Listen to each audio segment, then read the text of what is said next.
அனந்த கல்யாண குணாகரராய் உபய விபூதி விசிஷ்ட பரிபூர்ணானுபவ ரூப மோக்ஷாமிருத பிரதாரரான தேவரீர் சர்வஜனங்களுக்கும் அந்தரியாரமை காந்திகளை பிராரப்த கர்மாவசனத்திலே புறமேகாதசத்வாரம் என்னும் அதயதிதம் அஸ்மின் பிரம்மபுரே என்னும்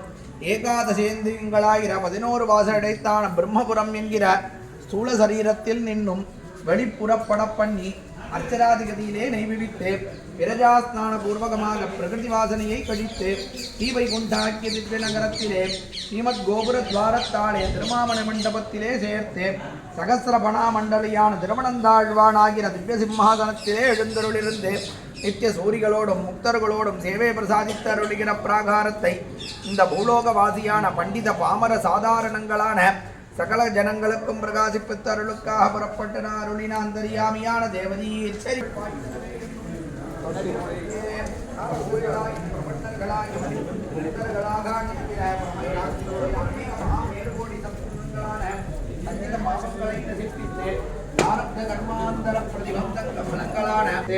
ஏஜம்பரஸ்யாம் தேவதாயாம் பரேஜாதம் ஆத்மனி என்கிறபடியே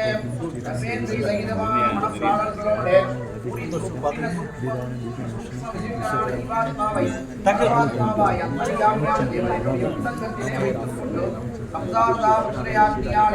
அடிபட்ட விழாய் தீரும்படி அஜீகர பவித்திர கடாட்சமத்திலே நடைத்து நகரம் பொண்டரீகம் பத்மகோஷ ரகுநந்தன சுவாமிகளோடும் அனந்த கருட விஸ்வசேனாதிகளோடும் ஆழ்வார்களோடும் சேவை பிரசாதித்து அருளுகிற நாகாரத்தை வெளியெடுக்கைக்காக கொடுத்து ஹிருதய புண்டரீகஸ்தானமாக தேவரீர் சாத்தி அருளின சம்பக மரீசி மாலைகளையுடையவராய் தேவரீர் சாத்தி அருளின யஜ்ஞோபவீதமாகிற பரிசுர விருத்தை சாயாபதத்தை உடையவராய் தேவரீர் சாத்தி அருளின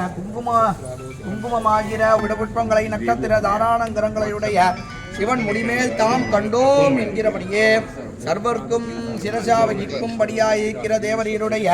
திருமுக மண்டலத்தை சேவித்து ஒரு சந்திரனாக சாமியம் விண்ணப்பம் செய்யலாகிறான் என்னது தாயிந்தேன் தேவரீர் எழுந்தருளிரான் என்ன நிலை